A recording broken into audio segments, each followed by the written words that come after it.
Hello বন্ধুরা, তোমাদেরকে আমার চ্যানেলে স্বাগতম। আমি তোমাদের আজকে পটল আলু রসা রেসিপি দেখাবো। ফার্স্ট আমি কড়াইটা চাপিয়ে দিয়েছি উনুনে। এবার আমি সরষে তেল দিয়ে দিচ্ছি। সরষে তেলটা গরম হয়ে গেলে ওতে আমি পটলগুলো ভেজে নেব।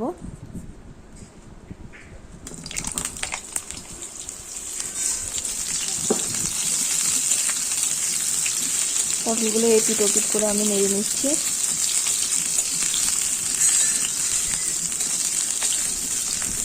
পটলগুলো আমার এপিট ওপিট করে নেড়ে ভাজা ভাজা হয়ে গেছে। এবার আমি পটলগুলোকে তুলে নেব। একটু একটু করে পটলগুলো আমি তুলে নিচ্ছি।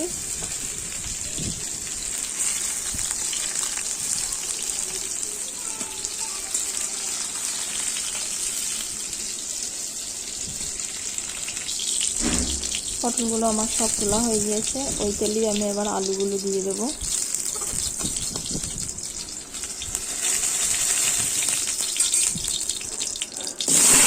আলুগুলো হালকা ভেজে নেব।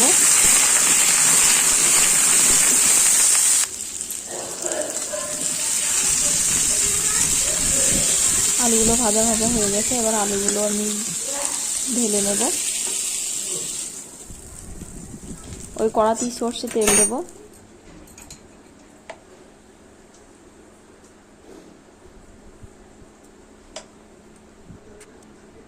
সর্ষে তেলটা গরম হয়ে গেলে ফোড়নো গোটা জিরে, শুকনো লঙ্কা, তেজপাতা দিয়ে দেব।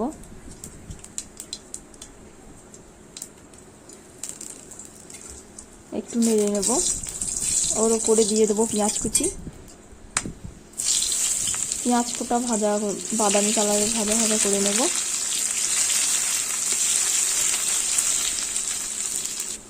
পেঁয়াজ কোটা ভাজা ভাজা হয়ে গেলে আমি এর উপরে টমেটো কুচি দেব। টমেটো গোটা একটু হালকা ভেজে নেব। টমেটো গোটা আমার ভাজা হয়ে গেছে। এর উপরে আমি মশলাটা দিয়ে দেবো। এই মশলাটায় আমার কাঁচা লঙ্কা বাটা আছে, শুকনো লঙ্কা গুঁড়ি নেই। মশলাটা ভালো করে কষিয়ে নেব। মশলাটা কষানো হয়ে গেছে, বেশ কি সুন্দর তেল ছেড়ে দিয়েছে। এবার ওর উপরে আমি ভাজা আলু পটল দিয়ে দেবো। ভালো করে আমি এবার কষিয়ে নেব মশলাটার সঙ্গে। খুব বেশি মশলা দিইনি, হালকা মশলার মধ্যেই হচ্ছে।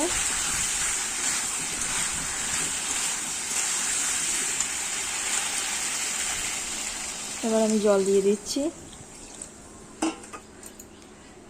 এবার ঝোলটা আমার ফুটে গেলে এর উপরে আমি আদা পেঁয়াজ বাটা ভেজে ওর উপরে হালকা একটু গরম মশলা দিয়ে দেব। এবার আমি চাপা দিয়ে দেব।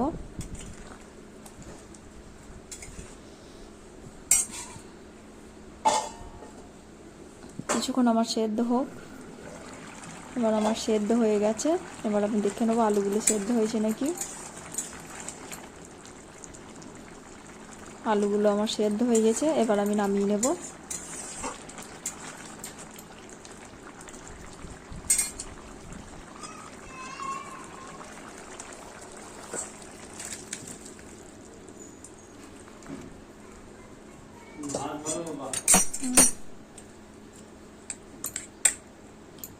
পটল আলু রসা আমার রেডি।